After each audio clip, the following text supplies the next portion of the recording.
it's hard to really gauge accurately unless you're privy to the planning. But the Giants do seem to play a lot better footy when they are playing more on instinct. And it was almost like they got to three-quarter time and said, oh, what the hell, let's just get it and run and carry and kick it longer. And they did. And I thought that really helped bring Riccardi into the game. And just a bit of flair and excitement. I mean, it's okay to play with structure and to play a possession game and to move the ball slowly when you have to. But I think it has a really negative impact psychologically on players at times. It just you need to be enthused. You need to find a spark. It's very hard, I think, to find a spark if the tempo of your football is so pedestrian. Chip, chip, chip, mark, inch your way up the ground. Even the goals don't seem to get the energy levels going. And that's what I really sense with the Giants. And when they took the handbrake off, they not only scored the goals, but they just seemed all of a sudden to have a lot more zest about the way they played. I know that all sounds for you, and you can't back it up with stats necessarily, but you do really get that feeling when you see them.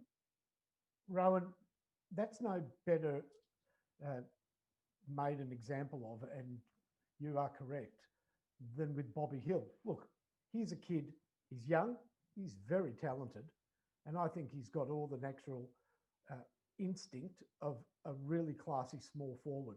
Now, with 5 minutes to go in that second quarter, that, by the way, is the quarter that shall never be shown again.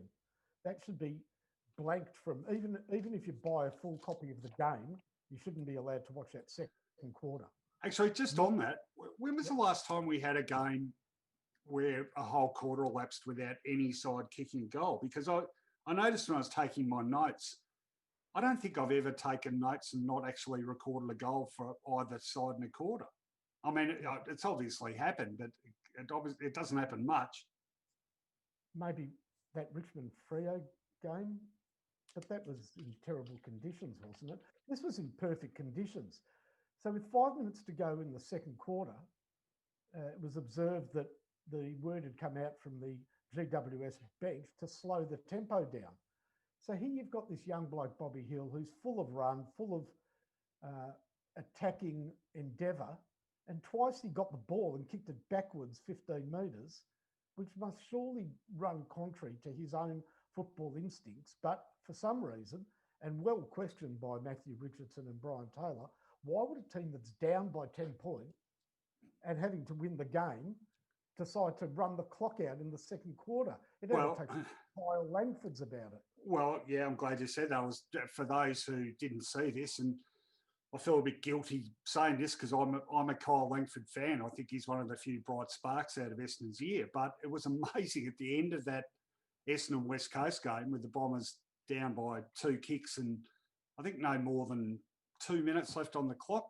Langford took a mark on the half-back line.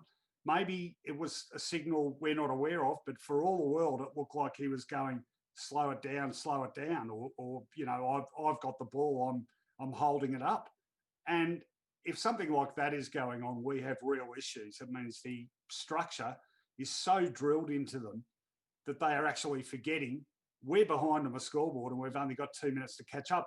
And again, I hate saying this, but you might remember, I think about 3 years ago, 2018, I think there was a game when Essendon was really struggling, when Langford was coming off from interchange rotation and actually missed going for the ball because he was intent on getting off the ground as quick as he could. So, there's a couple of examples perhaps of the structures and the training of those structures becoming so rigid that guys are actually forgetting to play footy.